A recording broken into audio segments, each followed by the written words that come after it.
Indian reformers and education. During the course of nationalist movement, many Indians began to question the educational policies of the British. Though most of them agreed that Western education would awaken Indians, they firmly believed that it was also needed to be rooted to Indian culture. Raja Ram Mohan Roy. Raja Ram Mohan Roy was a great supporter of English education on Western lines. He established the Hindu College at Calcutta. In 1825, he founded the Vedanta College, which had courses both in Indian learning and Western social and physical sciences.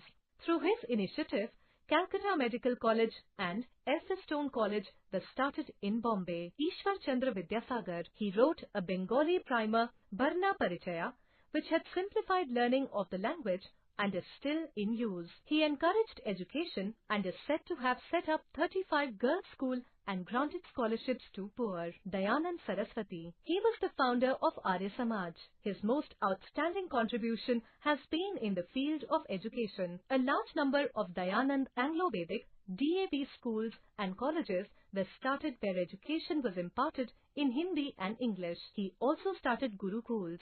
Swami Vivekananda. He founded the Ramakrishna Mission in 1896 to carry on humanitarian and social work. Character building among the youth was his main concern. For material improvement of the common people, he advocated the study of Western science along with Vedanta. Annie Besant. Her contribution was especially significant in the field of education. She was the second president of the Theosophical Society that set up schools for boys and girls. Annie Besant founded the Central High School at Banaras. She set up a new school for boys in Banaras named Central Hindu College.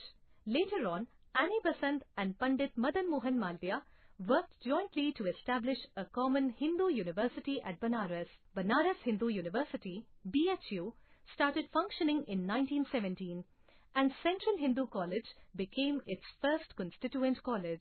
Trivia. The Theosophical Society was founded in 1875. It's a worldwide body.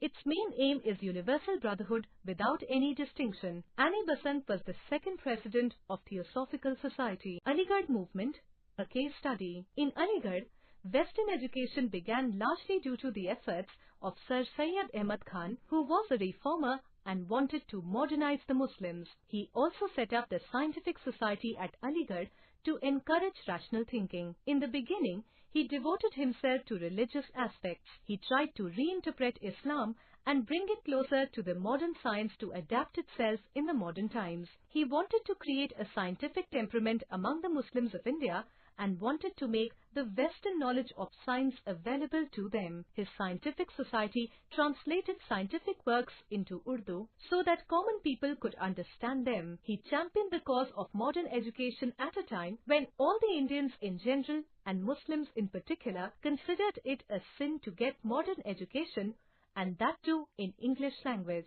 In 1875, Sir Syed Ahmad established the Mohammedan Anglo-Oriental College, MAO, at Aligarh, which later became the Aligarh Muslim University. In this institution, he introduced the technical education along with the study of arts and sciences, and the medium of instruction was English. Baroda. The English educational policy was not applicable in the states which were ruled by Indian princes.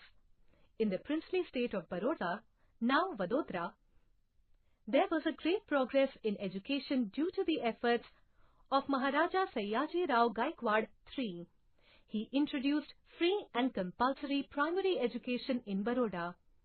On the occasion of Diamond Jubilee of his accession to the throne, he set apart large funds out of his personal belongings as well as state funds for setting up a university at Baroda for the benefit of students from the rural areas of his state. He supported education and training and patronized Dr. Bhim Rao Ambedkar, the architect of the Indian Constitution, and Dadabhai Naoroji, who started his public life as the Diwan of Maharaja. He used to visit England every year to select outstanding young people to join his service, and in one of such visits, he met Sri Aurobindo, whom he immediately offered a job in Baroda College. Sir Aurobindo returned to India in 1893 to join Baroda College. He also established several centers of higher learning such as the Kala Bhavan Technical Institute. To encourage his people to read, he organized a public library system in India.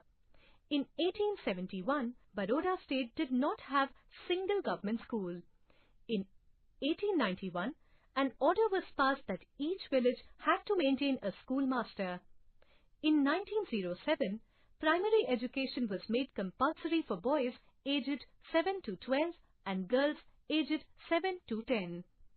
What he started was ultimately completed by his grandson, Sir Pratap Singh Rao Gaikwad, who founded the Maharaja Sayaji Rao University and settled the trust as desired by his grandfather. This trust, known as Sayaji Rao Diamond Jubilee Trust, exists till today and caters to the educational and other needs of the people of the former state of Baroda. Concept of national education.